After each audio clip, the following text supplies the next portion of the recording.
there has to be that level of honesty. Either you'll drift apart and you've wasted all that time anyway, or you won't drift apart, but you'll be sat there thinking, I've got a life of regret that I never lived where I wanted to live. I never, made the decisions I wanted to make because I was always worrying about somebody else's happiness.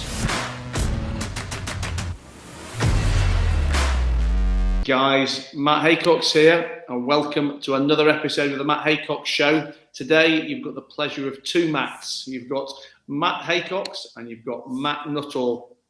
Yes. Matt is a friend of mine who I know from Marbella, where he's a personal trainer, and I do some training with him over there when I'm there. We actually got introduced by a mutual friend under the guise, I don't know if you remember this, under the guise of doing a podcast, probably, I don't know, like 18 months ago. Yeah, maybe. Yeah, I do actually. And it just never happened. But then obviously I got to know you in Spain. We've trained together, and Matt, as you'll probably hear in this, and if you go away and follow Matt after this, you will see Matt has got great energy, great banter, not a too bad personal trainer, and he can throw a mean punch for a man over 40.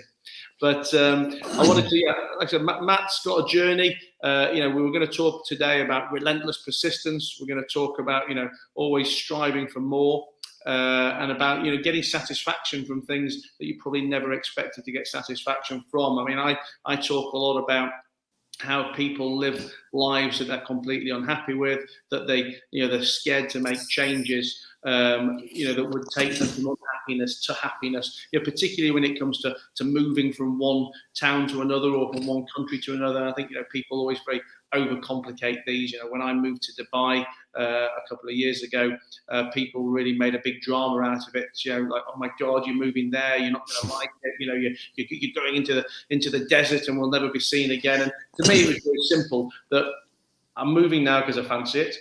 It's going to take me a day to move there, and if I don't like it at some point, it's going to take me a day to move back. And again, obviously, anyone's always got, they've got excuses. Oh, well, that's easy for you to say because you've got the money to do it. But being here in Dubai, I've got plenty of mates who have got normal jobs, lower levels of income, etc. Be that they work in an office or a masseuse, and they made exactly the same decision. I want to leave England, and it's cost me nothing more than a plane ticket to go out there and find a life and find a job. So I'm rambling on, but Matt was going to go to America. He'll tell us about that in a minute. He's in Spain, but I'm sure like me, he's very much of the mindset that if you want to go somewhere, you can just do it. It doesn't need to be overcomplicated. We've got to fight for our dreams and relentlessly pursue things. So welcome to the show, Matt. Yes, mate. Good to be here. I mean, obviously, I've given a bit of a context to what we're going to speak about, but set the scene for me, and I guess tell us where your journey of relentless pursuit and things going wrong for you actually first started.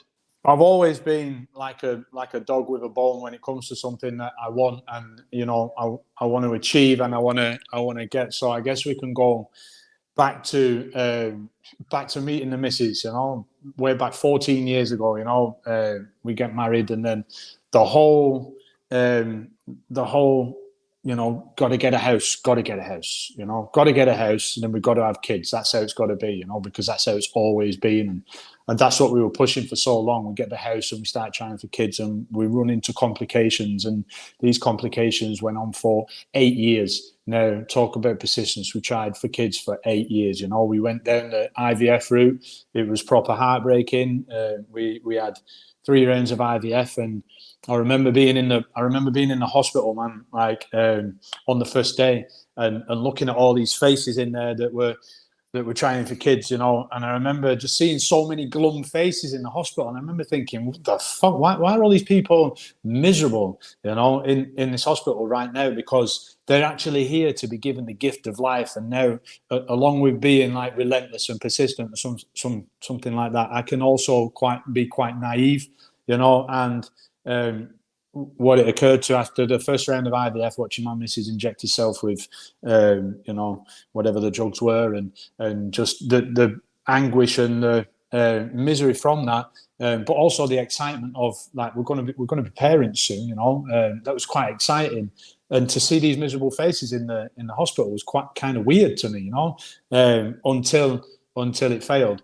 Our first round of IVF failed, and then we went back to the hospital, and then I got it. Then I kind of thought, hang on a minute, these people might be on their second, their third, their fourth, their fifth. You know, I don't know how many times these people have been. So I kind of got it, and I went with a bit of a not a sour face, but I was not so enthusiastic as I was the first time. You know what I mean? So anyway, fast forward than that, we did 2 times, we did 3 times, it failed.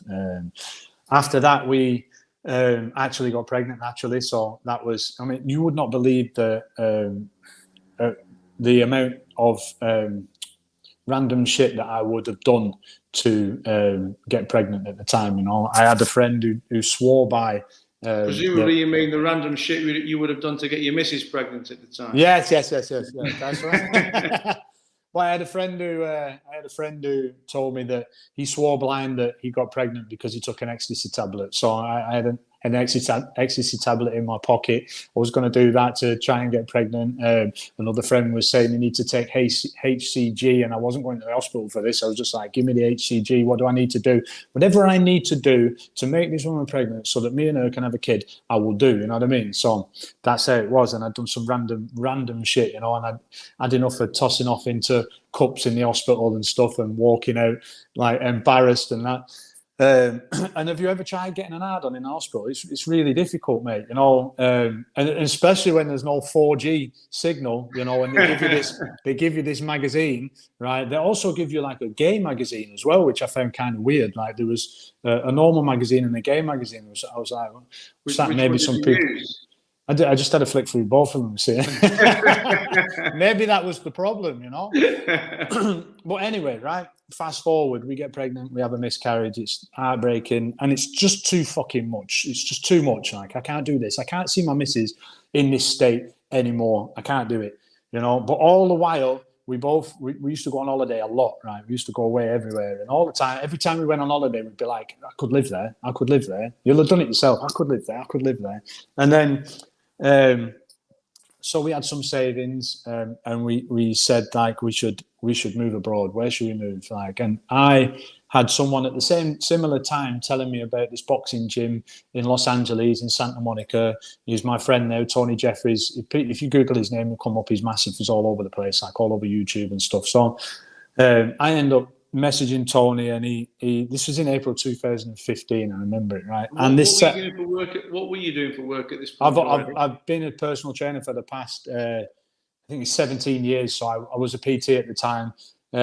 So it just seemed like a natural step to go somewhere where it was sunny and warm and do the work that I do that I love doing, and just do it there. Like, so I went over to visit him. I worked in the gym. He set me up like when I went to the gym, he told me to come up with exercises for the class. You're going to take the class. I was like, all right, no pressure, right? But you know, I've done this kind of stuff before. I'll be all right. So I started writing down exercises. I asked him how many people are going to be in the class. He said, I ain't got a clue. I'm like, that's helpful, thank you. And then, so I started writing, I thought, you know what, I'll just write bodyweight exercises and then everyone can do it. You know, I can split them into groups of 4 if 20 people come. So 36 people turn up, right? I've got to run this class. But not only that, right? He's a wind-up merchant. He told this big German fella, who's a kickboxer as well, he said, go over and look through the exercises that he'd done. I had them on these little whiteboards. Like, he said, go over and look at the exercise and just throw them away and say, shit, right? So bearing in mind the class is about to start in 6 minutes, right? And this German fella's come over and started going, yeah, shit, that's shit. Yeah, you can't do that. That's shit. So I'm asking him questions like, how many people are going to be here? What kind of stuff do you want me to do? Just get it done, he says. I'm like, right, okay. So I thought he's really rude. I don't understand what I've done to him. But anyway, I've got like 2 minutes to spare. Still haven't got the last exercise, right? I'm shitting my pants, but Tony introduces me to the class. There's 36 flipping people from Los Angeles looking right at me.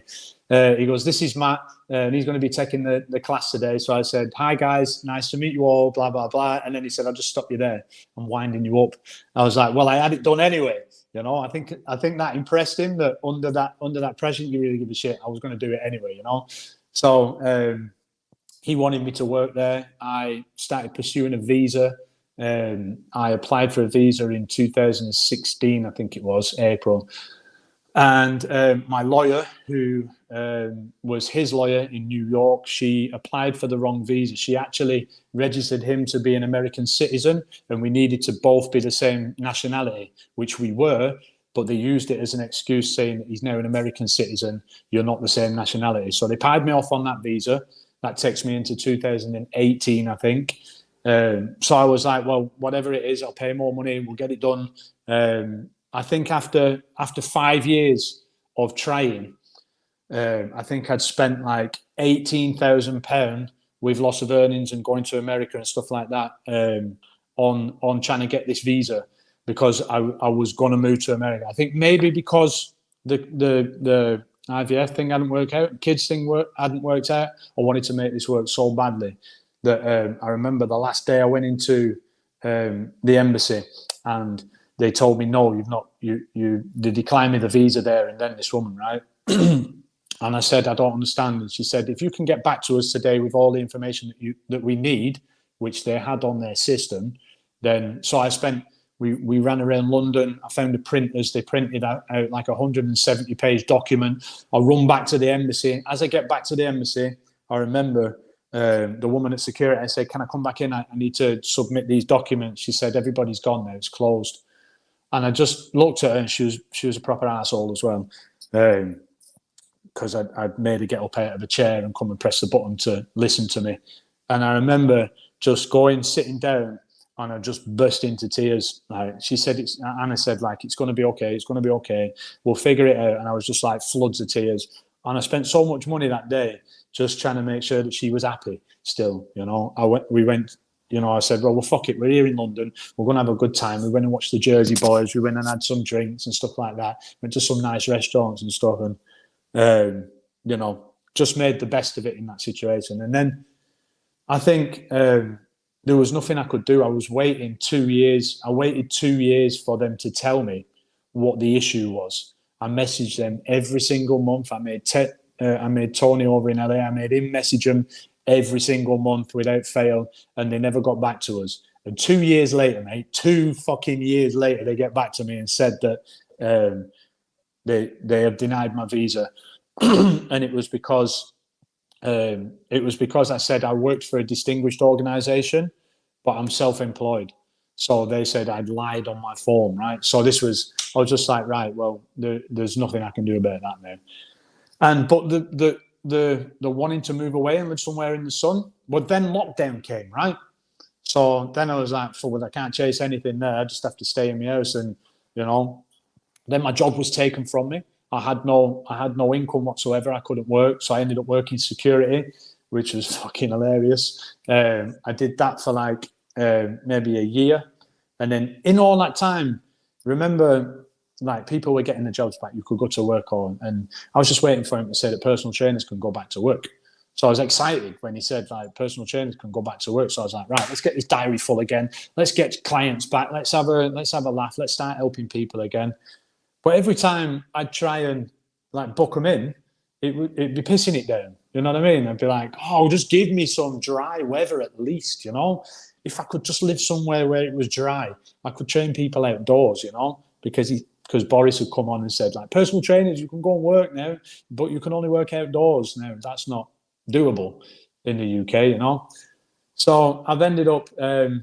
I said to the missus, I said, we still need to go and try somewhere. What about Tenerife? I've got a friend over there who's got a boxing gym. Maybe I could go and work there. And she said, no, it's kind of seasonal. I said, well, somewhere has to happen. Where is it? And she said, maybe Marbella. I said, right, that'll do. So honestly, it was as simple as this, right? I get the keyboard out. I said, right, I'm going to book a ferry, yeah? And we'll work backwards from that point. We'll just book a ferry. So I said, the ferry in October the 13th, yeah? This was 2 years ago. And it was like June or July or something.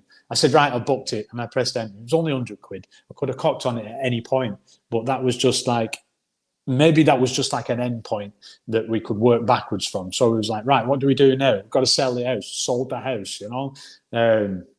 Right, sell the house, do this, do that. And all the time, I still didn't believe it. You know, kind of. You know what I mean? I was like, I know I'm going to do this, but I could not do this at any point. But because I'd pressed enter on that what do you call it? on the ferry trip, yeah.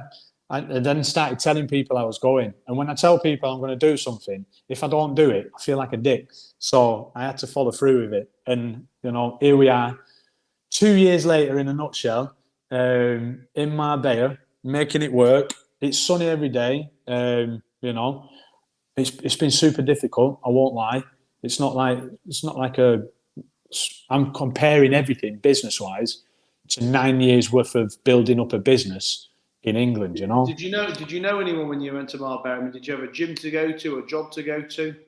I knew two people, and I moved close by to them so that mainly so that Anna had a friend. You know, I'm simple, me. I can make friends wherever, but I just wanted to make sure that the missus was okay, you know, and she had people that was around her, and I knew, you know, this girl out here who was a good person, and I thought them two will be good together. So yeah, that was it. I knew two people.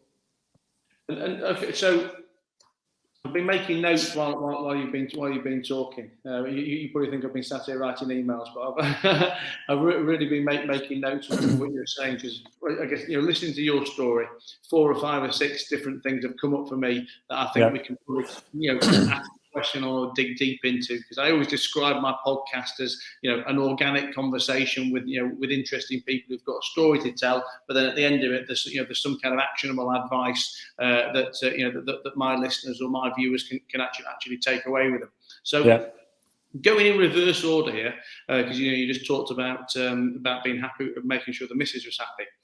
How is your missus compared to you then, in terms of character traits, you know, in terms of, you know, wanting to make those moves, wanting to do, let's say, what a lot of people would argue are spontaneous decisions. You know, are you the same people? Are you different?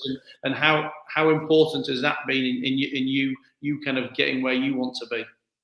Yeah, I think I will push more than she will push. I'm sure she wanted it, you know, because I listen sometimes. She's on the phone to someone, I'll be like, I hope she's enjoying it, you know. That's because I'm enjoying it, you know what I mean? I like living here, you know. But yeah, we're very, very similar people. We're super positive, super upbeat, you know. She might be a little bit more reserved in, you know, meeting people than I am. And she might like the past a little bit. I mean, for instance, she talks about, one of the things she talks about, mate, does my nutting, yeah, is everything's comparable to fucking home bargains, right? In England. And it's funny, like, if we go and buy something from somewhere, she said that'd have just been £2 in home bargains, you know. So that's like a running joke we have in here. So she'll compare stuff to back home more than I will. But in terms of the business, I will compare what I'm doing here and feel like I'm not doing enough because of, but I'm comparing it to 9 years worth of building up a business. You know what I mean? So go on. Sorry. No, I was going to say, you know, I was at dinner with a couple of friends the night before last, or, you know, a couple of friends, guy I do some work with, and we were talking about the move, and, you know, and I guess the reason I ask you that question is because I just feel that far too many people, you know, are in relationships with people that they shouldn't be in a relationship with, because you know, they're probably polar opposites, not even if they're not as bad as polar opposites. You know, they disagree on some things that are just so fundamental to, you know, to people's long-term happiness and long-term decisions. I think, you know, that ability to travel around. You know, that kind of travel bug is something that, you know, I think in society we're almost like taught to quash out of as like young, you know. So people go, oh, I'd love to move to Marbella, or I'd love to go to Dubai, but you just do it. I'm not 25 anymore. You know, and I've got ties, and I've got commitments, and I've got responsibilities. You know, well, you know, my wife doesn't want to do it, or I've got kids now, and this, you know, and this guy I was talking to, he said, well, what's your view? You know, I've got a daughter, I've got 2 daughters who are about 16, and, you know, and I've got the wife, and she doesn't want to do it, and I just think, you know, whatever it is you want to do in life, I always say, you either have the right partner or you've got to have no partner, because otherwise you're both going to be sat there, living each other's lives, and just ultimately building, years upon years of resentment and regret. I think also when it comes to the kids as well, obviously I'm not gonna want to do something to really prejudice my kids' future. But I think people always use kids as an excuse as well and go, oh, well, the kids have just started school, or it's not a good time in school for the kids, or I'm just going to wait another 2 years until the kids have finished school, or whatever it may be. And ultimately, when it comes to moving abroad, no kid wants to leave the friendship circle, whether they're 4 years old, 10 years old, 16-year-old. No kid wants to leave the friendship circle. But the reality is, they're resilient little fuckers, and they will find a new friendship circle, wherever they go. And I just, I think, I'm sure many people listening to this will see it as completely selfish. But I don't think you can make your decisions based on saying, well, the kids are in school, they won't be happy, or the kids won't like this, or the wife won't like that. I mean, listen, obviously there's give and take in every relationship. At least come to an agreement that you'll at least try it, for the other person, because if she wanted to do something, if she wants to move back, then I'll say, let's go and try it. Let's go back for 4 or 5 months or whatever, and see how we get on, and if you still like it or you want to come back, And there has to be that level of honesty to talk about, because otherwise, what one or the other of you will be constantly suppressing, the things that they want to do, and ultimately, it's either going to blow up in 5 years' time, or it's not going to blow up. It's just that in 20 years' time, one or the other of you sat there thinking, my life was just drift apart. Well, either you'll drift apart and you've wasted all that time anyway, or you won't drift apart, but you'll be sat there thinking, I've got a life of regret that I never lived where I wanted to live. I never, made the decisions I wanted to make because I was always worrying about somebody else's happiness. Yeah, you've got to first and foremost be an individual, haven't you? You've got to remember that, otherwise you're not going to. I think that's why you've got to find a supportive partner, isn't it? Or someone on the same trajectory as you. But I guess that's when people get married like really young. They're not even the person that they're going to be in 10 or 15 years' time. And you see so many people get married young, don't you? And then divorce, and then they're like, what am I supposed to do now after this point? But marriage is that's a tangent we could go down for hours on end now. I honestly think that anyone getting married in today's world is fucking mad. I know you obviously, I'm saying that to you who's married and me who was married, but we're both over 40, and when we were getting married 15, 20 years ago, the world was slightly different to how it is now. But where we are now is completely different from the world that marriage was effectively invented for. And I don't know the stats enough to start quoting them, but I know 100% that statistically, more marriages end in divorce. So a greater number of marriages end in divorce than ones that don't end in divorce. And for me, if that's the statistic you're going into, why would you even set off down that route? Because the downsides of divorce are so horrendous and catastrophic, and at best troublesome, at worst catastrophic. The upside of marriage is nothing more than realistically a piece of paper that I think for me, I think particularly for business owners, or for anyone where there's material amounts of money involved, getting married in today's world is just fucking suicidal. Yeah. It's old school as well, isn't it? Right. It's old school. Well, it's that it's that thing. I don't know, the fairy tale of the white wedding. It makes me feel love more, or whatever it is. But the problem is, everyone's got a wandering eye nowadays. Everyone changes. The personality, their interests, the kind of person they are changes just so rapidly. The world is just such a rapidly changing place. I'm sure, 100 years ago when two people got married, and they probably only lived to about 50 years old anyway, they probably didn't change that much as people. And also they probably didn't really have many options either. They thought the husband or the missus was probably a great option because they only get to meet 100 people in a lifetime anyway. You fast forward that to a world of travel, of internationalness being brought together, of dating apps, of Instagram and everything else, and everyone knows how much choice is out there.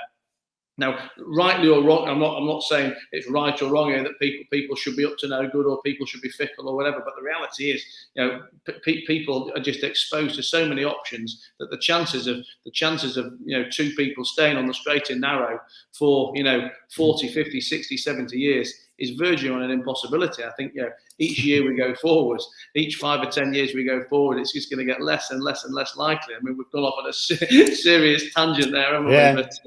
But I'm sure. I'm trying not to agree with you, just in case. Yeah, your missus is listening in the background. You know what I mean? I'm like, I'm smiling and I'm nodding. I'm going, no. Let's talk about accountability and public declarations, because I think for me that's always an important factor in making sure that I see something through that I maybe thought I was going to struggle with. When I climbed Kilimanjaro, there was many times I thought I could have turned around and wanted to turn around, but one of the things, there was many things that kept me going as the journey went on. But one of the things that kept me going in the early stage was effectively that accountability, that public declaration that I said I was going to climb the mountain, that I raised money for charity, etc. And for me it would be embarrassing to let myself down. It's like, I don't know if I'm taking an ice bath now and I'm doing it on Instagram, or I don't know if I'm doing a fitness challenge that I've told people I'm going to lose X amount of weight or do Y amount of burpees. It's very, very difficult for me to not do it because I don't want to make a dick of myself. Whereas we're always very good at lying to ourselves in private, aren't we? That, I know I said I was going to do 100 press-ups, but it doesn't really matter. 90 is still fucking great. Or actually no, I better not do 90 because my shoulder's hurting. We'll stop at 70 today and we'll make it up tomorrow. And we never do. But you mentioned the fact that you were telling your friends that you're going to move to Spain, and that kind of I guess public declaration. How important? Obviously, you're a personal trainer as well. So I mean, how important is that in your life, and how do you work with your clients, to help them hit their goals? Well, I've always kind of describe myself as someone, I want to live the life that I'm trying to give to my clients, So I lift weights every day. I hit the bag. I do sparring. I do everything that I'm supposed to do, because I define myself as a fit, healthy individual, and that is first and foremost for me as a trainer. I think that's the most important aspect of it. I can have all the knowledge in the world, but if I don't put it into practice, I can't really preach it. So it's the old practice what you preach thing, isn't it? You know what I mean? I would feel like a hypocrite if I didn't do these things, but I think I do it more now than I used to, because I used to go out quite a lot drinking at the weekend and stuff, and looking back at old photographs like 15 years ago or whatever, when I first started out training, I thought I was in great shape, and I look at them now and I'm like, wow, no, you weren't, and then come to a place like this in Marbella and go to the gym there and think you're in shape, when I thought I was in really good shape at the Village Hotel. So it's like that small fish in a big pond thing, you know what I mean? Before I was a big fish in a small pond, and now I'm a small fish in a big pond. I mean, when I first started working out there, I was like, I thought, right, I'm going to wear shorter shorts so I can see my legs when I'm training. Some of the girls have bigger legs than me in there, you know what I mean? So I was like, we're going to start wearing trousers again when I go to the gym. So accountability is a massive thing. And the amount of people I told that I was going to do this, they already knew the story. People were bored of the story, like the visa story, honest to God. But I needed to get that story out there because I needed media attention from my work as a trainer. So I needed to tell everyone about that, because I needed to get celebrities on board so that I could show that I was this. Because bearing in mind, right, from Rochdale, it's, if the world had an anus, that's where it'd be, in Rochdale, right? So, but Wardle Village is lovely where I'm from and where I was brought up, But there was nothing to do there. And the people there, almost need the key to the bottom to the gate at the bottom of the hill. They feel like they need the passport to leave there. People will live and die there. That scares the shit out of me. you know. So I told everyone, I told as many people as I could that I was going to do this, and you know, honestly, it got boring, and it got to the point where I'm sure people didn't believe that it was even happening, you know. But it didn't even happen, did it? Because I'm in Spain, not LA. So that gripes me a little bit, but it's weird, like, because a lot of people that I know in LA have kind of moved out of there now. So weirdly enough, in hindsight, looking back now, it's probably better that I came here because I'm closer to home if I need to jib back. You know, I'm not 14 hours away. And most of the people that I would have relied on for my network of social and work life over there, they've gone and dispersed now, you know, 3 or 4 years after me wanting to live there, you know what I mean? So it's weird how things work out in the end. Maybe I was just following a path that has led to this, but as well, you say in the end, you know, it's not the end. You're only part way through this journey, so there's still plenty of time to get back to LA. So listen, question I want to wrap up with, which I think will be very useful for anyone watching this. You know, whatever self-employed kind of sector they're in. Obviously, you know, not only did you make the decision, you know, say on a whim, let's say on short notice, to move from the UK and move to Spain. You know, you did that leaving behind you a client base and a business, and started from scratch when you got to Spain. So I guess give me your top 2 or 3 tips for anyone else, you know, watching or listening to this, who's using as an excuse the fact that they can't leave where they already are because they've got an established business and they've been walking away from something established to something new. How do you start from scratch in a new town? How do you market? How do you get people to know you? How do you go and get some clients? Well, first and foremost, you've got to get out and about and you've got to meet people, haven't you? So that meant, for me, it meant drinking a bit when I first got here. And that meant getting paralytic because the measures out here are slightly more than they are back home. So I misjudged a few of them, you know, I might have made a fool of myself here and there in a few bars, what have you. But, you know, I'm a lively person. I like to speak to people. And, you know, I remember documenting this actually on YouTube. I remember just sitting on the balcony with the sea behind me saying, right, I'm here. What the fuck do I do now? You know, I was like, oh, shit. And all I needed to do was meet some people and speak to some people and let them know what I did. And I ended up with one client. I remember getting my first client. I was like, oh, come on, here we go. I got my first client. I was like fucking Jerry Maguire, you know, running about celebrating and that. And he was miles away, mate. He was miles away. And I went up there for 40 euros, like, and it took me about half an hour to get there. But I was like, it don't matter. I've got one client and he might know someone who would give me another client, you know. And within maybe 4 months, I was doing a boxing session twice a week. In this boot camp where they had a boot camp, and I was doing about 22 hours, which is good, right? You know, because I was charging a little bit more than I was back home in the UK, and I was doing all right.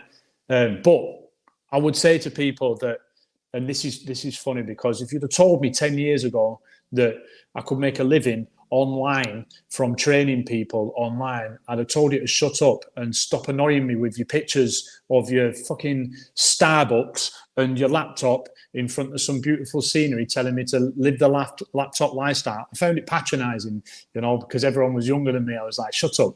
And then actually what's so strange is that my work here hasn't kind of gone like that. It's gone and just meandered kind of through, you know, and I'm losing that passion for helping someone from point A to point B, you know, and because people here just want to do a workout, just want to hit the pads for an hour, you know, and they're not concerned about seeing it through, or they're just coming for a workout, you know, which is great. I like working someone out and making them sweat and what have you, but that's not where my heart lies with it, you know. And funnily enough, when lockdown happened, and you'll hear this from loads of trainers, like, it's not like I did it because I heard everyone was doing it. A couple of people asked me, would you still be able to train me? So I was doing weird stuff like Zoom sessions and like prancing around in my living room. I had a corporate workout that was with these people from a coding school, and there was like 36 people on the first week, and then the week after there was like 8. And the week after there was like 6 or 2 or whatever, and only one of them had the camera on, so I didn't even know what they were watching for. They might have just been sat there watching me throw shapes in my living room, shadow boxing and that, you know. It was awkward, but I was starting to do more stuff on the computer, and then I'd already been doing like online training, but with 1 or 2 people, and then I found a mentor to help me build this as a business, you know, and that is kind of like, I would say to people, you need more than one revenue. You can't just rely on the one revenue income, the one revenue stream, because as I've found out, and I'll always compare to 9 years worth of work back home, I'm never going to be as busy as I was back home, you know, or I could be, but I don't want to be anymore, because my heart lies with helping people from point A to point B and life-changing results, you know. And I'm not getting that here with people, but I am getting it online now. And I never thought I'd say that. I wanted to tell everyone to shut up, but I don't know if that's my old school mentality or what, or external influences, because I had a group of people who would say this shit with me. This is bollocks, you know. How can you not train people? You've got to be with people. But it's really about the accountability. So I would say look into the online training. Get yourself some clients online that, you know, that pay monthly, and then build that side of things so that you've got more time. And right now, don't you know, I'm an actor, mate. I'm an actor now. Now I've got a bit of time to myself. I can pursue something that gives me that, you know. The online stuff with the people is where my heart is, you know. The acting is where my gut is, you know. The scary shit, that's where that is. So who knows what the future holds.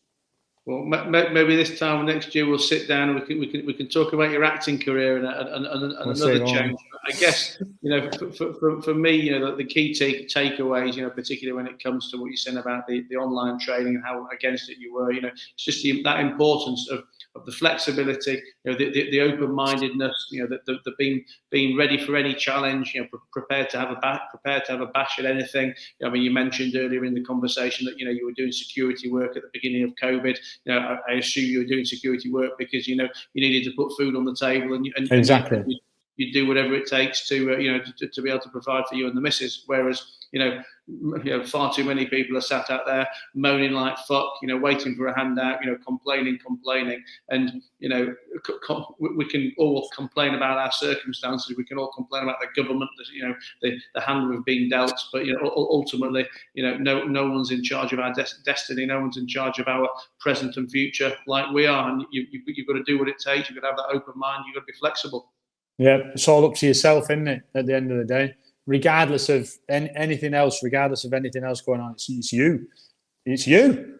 Not you, but it's you.